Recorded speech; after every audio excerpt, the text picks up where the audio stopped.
This is my 1998 Rosa Planet. This is an early aluminium frame made out of deda aluminium with a steel fork, and as you can see, it's not well. It's not well at all. This video was going to be so different. I planned to bring this out of storage, clean it up and rebuild it. Instead, what you're about to see is a full-on paint stripping adventure into turning this into one cool, badass looking machine. Due to the condition of the paint, I had no choice but to strip the frame back to the bare metal that it's made of. This was a bit of a mission. The paint was coming off the paint stripper, but it still left me with this once it had finished with all the scraping and messing around. But I noticed straight away some really nice details in the welds, really nicely finished, and that got me thinking, if I was to get a Dremel like this one, maybe I could polish it and have a polished frame. So that's exactly what I did. No paint going on here whatsoever. Straight into cutting and polishing using sandpaper, scotch pads and that little Dremel. In the time lapse here, you can see me putting my final polishing effect onto this. I got through a whole tube of Autosol on this build. I'll tell you now, this is going to be worth it. It's going to be a great looking bike.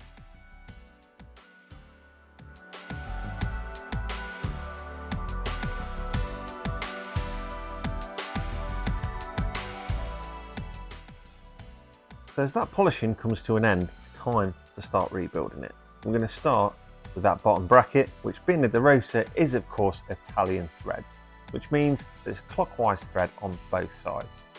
Thankfully, the original bottom bracket was still with it, so we're reusing that.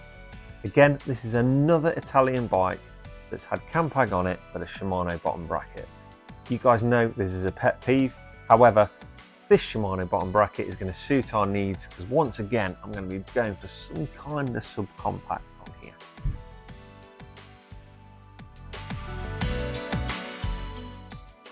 And here is that subcompact. I'm going to be using this bike for all kinds of different duties. It's not going to be an out and out road machine. I've gone for a 44/36 just to give me some more spin with the tiny little cassette that the Campag gearing I plan to fit is going to have. This is taken care of by two brand new strong light chain rings and a set of Shimano cranks that I've also polished up just to add to the look of this slick looking machine.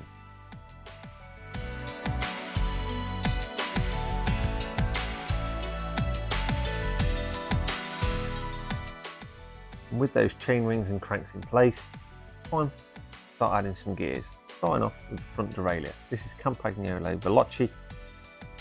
It's the same as the rest of the group set that I'm going to be fitting to this bike. It's all going to be 9-speed Campag Veloci. This is bomb-proof stuff that if you've watched any of my other videos, you'll know I'm quite a big fan of, because being Campagnolo, it just lasts.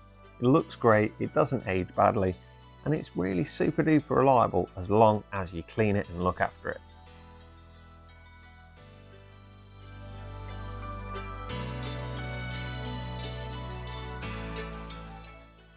Okay, so with those derailleurs in place, time now to get the chain on. Very simple, I'm going to run it through the derailleurs and use a quick link to hold it in place. Always like a quick link myself, purely because I run some random gear ratios and I never know whether I'm going to need to tweak that chain length at any point to make it work correctly. Which is what I'm going to be doing now. Just trying with my thumb, working the rear derailleur, make sure that everything's spinning and moving freely. Okay, so we're at a point now where you might have noticed through this video that the Rosa is going together in a really kind of a backwards way than how I normally do it. That is quite simply because we've been waiting for something to arrive. And that is one of those weird 90s retro centric kind of things. In cycling, throughout history, we started off with 1-inch threaded headsets. We then commonly know now the threadless headset, 1.1 inches. In the in-between time, we had to have, of course, because it's the cycling world and it all goes a bit weird, the 1-inch threadless headset. Now, the Rosa had a steel fork when I started the build. It disappeared pretty quickly, and that is because there was corrosion on it that there's no way I was going to trust. So I thought for the look, a straight fork would be cool. I haven't got anything threaded to fit in the old Campag threaded headset, but I have got some new old stock Sun Bicycles straight forks, which I have sprayed up in satin black. I think satin black and the polished alloy. You've seen it in the video as it's unfolded. So yeah, I've been waiting for a 1-inch threadless. Now we're going to crack on. We're going to put this in, trim this down, and to be honest, brakes and gears, job done. Get on with it.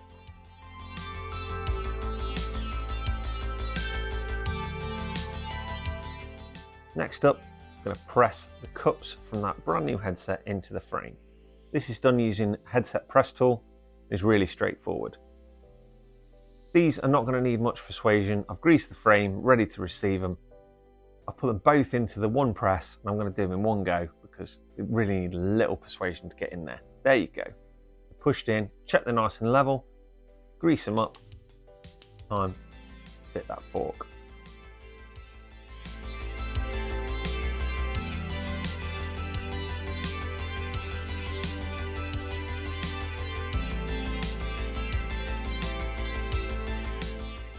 Here it is, that all important straight bladed fork. I haven't shown in the video, but I have pressed a race onto that fork so the bearings have got somewhere to sit. Now I did the spacers, and the stem and handlebars is going straight on. I also haven't shown you, I had to cut about 1.5 inches off that stirrer with a metal hacksaw to allow it to be the right height.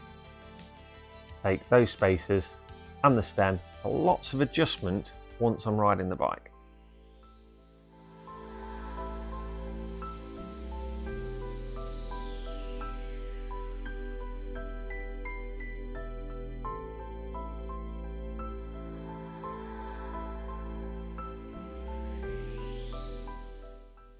Okay, so this bike is really starting to fly together now. We're already moving on to the brakes, starting at the rear, fitting up some Campag beautiful aero looking brakes. I forget the model number. Put it in the comments below, remind me would you. And they're going together with a bit of a twist that I'm hoping is going to allow me to have more power out of these pretty but quite lackluster brakes.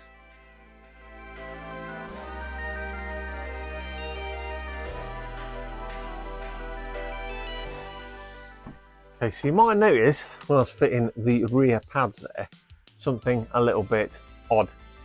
Yeah, that's right. I've actually fitted V-brake pads to these calipers. These lovely shapely Campag brakes I found in one of my parts bins. They are great, they look amazing, but they aren't the most powerful. And I know this is going to upset the purist, and I'm okay with that because remember, it's not your bike, it's mine. This is going to give me a lot more braking surface and a little bit more power. I plan to use this bike anywhere and everywhere. That's what it's for. I've rescued it pretty much from the dead. So it's going to get dragged about, ridden everywhere, and these just give you a little bit more pull. I've got some shiny cartridge ones, so they're kind of in keeping. They do look all right. They just will give me a bit more power. And that's it. I'm going to fit the front.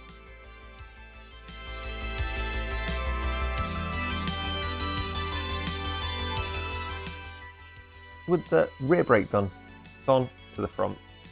Same process. Put the brake on, get the pads level, make sure they're not catching the tyre and that they're straight, and you're good to go.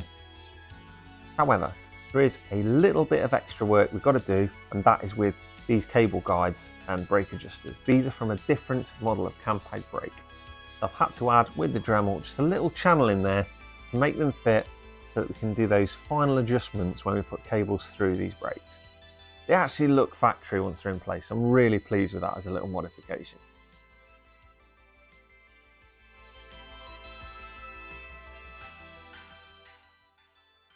Next up, with the levers in place on the handlebars, it's time for cables. I'm going to say this again about Campagnolo specific. Don't forget, if you are using Campagnolo, you need Campagnolo cables. Really important. You don't want to be getting Shimano cables stuck inside the mechanisms of these ergo levers. With that lecture over, let's carry on routing the cables for the brakes and the gears. This bike is coming together so quickly. It's just awesome.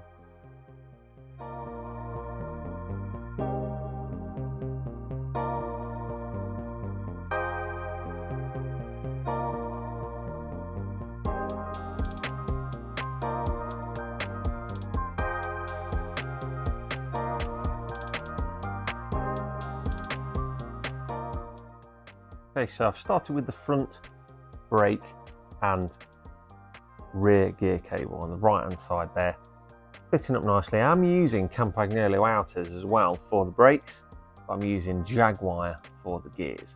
This is purely based on availability. When it comes to the outers, you don't need to be Campagnolo specific, although they do look nice and they do work. As a rule, Campag works with Campag. Anyways, they're going into some adjusters on the frame. More adjustment for the gears the better as far as I'm concerned. And with all that in place, we should be able to tape up those cable outers and get ready to put some bar tape in place.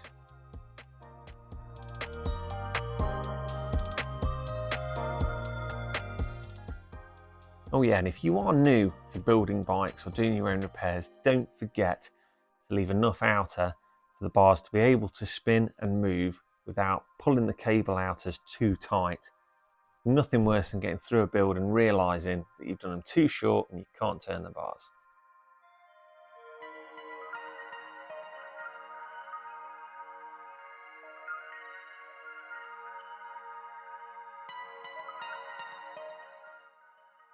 The last bit of gear outer going on the back of the bike there to the rear brake. Next up, it's going to be time to tension these brakes up. Now, the way I like to do brakes, particularly these kind, is I undo the cable adjuster. And what I like to work on is doing the brakes as if they are stuck on. I pull the cable tight through and then loosen off some of the adjuster until the wheel starts to move. And normally I get exactly what I want that way. You'll see me doing it here. There we go, see, the wheel is tight. What I'm going to do now is let a couple of turns out till it starts to move. There you go, perfect.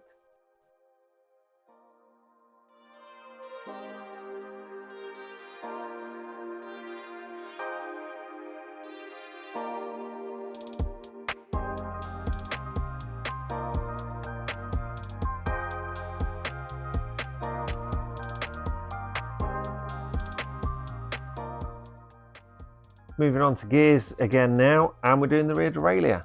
Threading that cable through the guide in the bottom bracket, into some outer that goes from the frame to the derailleur, making sure that the chain is sitting on the smallest sprocket on the back of the bike.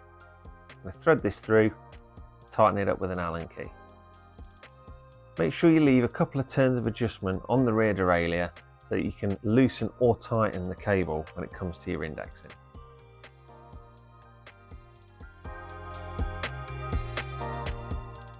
Which is basically what you can see me doing here. I'm slowly unscrewing the adjuster barrel until the gear starts to jump up the block when I click it. Really, really simple. Plus, again, 9-speed Campag indexes so easily. The front, however, slightly different animal. Long story short, you're about to see me mess about with the Veloci front derailleur to the point where it will not play ball. It's not having it, it won't lift it or it won't drop it. So we ended up having to change it out.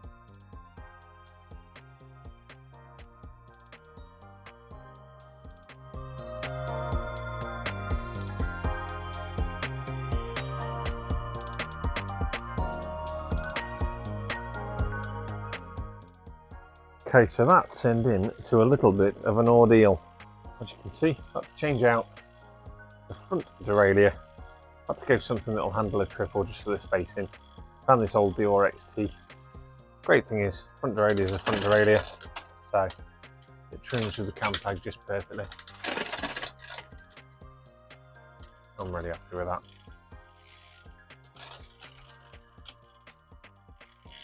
There we go, nearly finished. So after the stress of that, it's time for something easy, which is fitting one of my Downhill Smooth Tarmac decals. Got one of these on most bikes now. They just look cool. Got to tell the world about DHST.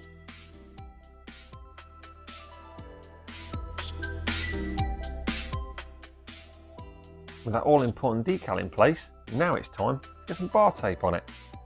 We're going for a PU leather look black bar tape for this bike, something nice and hard wearing, and it's going to match the charged knife saddle that I'm going to be putting on it.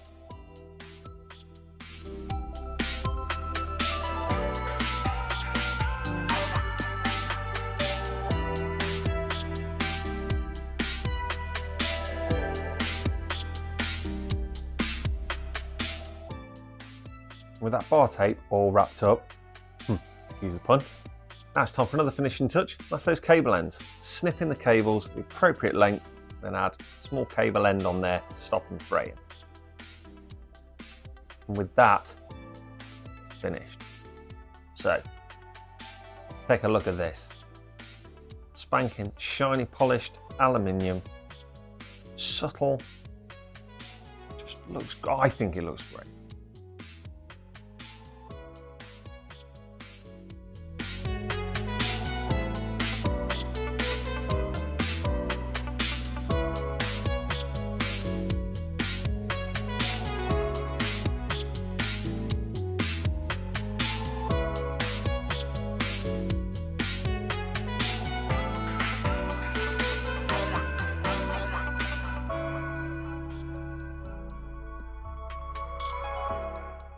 Okay, so the little Rosa is done. And doesn't it look great? I think it looks absolutely brilliant. And you know what? It feels great to have saved it. What a state that frame was in. There was no choice but to take the paint off. But once I saw it, I thought, paint's staying off. Get the autosol out, let's crack on. Wasn't as easy as that. It was actually quite hard. There was a lot of sanding, a lot of dremeling. I didn't kill the Dremel, by the way. I'm a bit of a Dremel killer, as I mentioned before. I think it's turned out great. It's got that great neo-retro sort of vibe to it. Modern Campag wheels, Campag gears, some slightly flared bars just because I find them really comfortable. Some of the stuff I've done I know is going to upset the purists. Again, I'm not bothered. It's not their bike, it's my bike. I've got plenty of era-specific, beautifully period-correct bikes with little tiny blocks and great big chain rings at the front. I don't need any more of those, but this is for using just for railing around on nipping places, bit of cycleway, bit of road, bit of training, going to the gym. It's perfect for all of that. Got a nice wide range of gears. Got the Campag up to 28 on the block at the back, and then 44, 34 on the front. Never going to be that quick with that setup, but I've got more chain rings. We can go a little bit bigger on the outer one if I want to. I can find a 48, might just push the limits a little bit. But having said that, it's good to go. All that's left to do now is get out and ride it. We'll see what we can do about a video for that. So, it's time to sign off. I hope that your next ride is downhill with smooth tarmac. Keep your wheels spinning, keep your rubber on the road, your knobblies on the trail. Have fun wherever you ride. Be safe. Thanks for watching. Like and subscribe if you want to see a little bit more.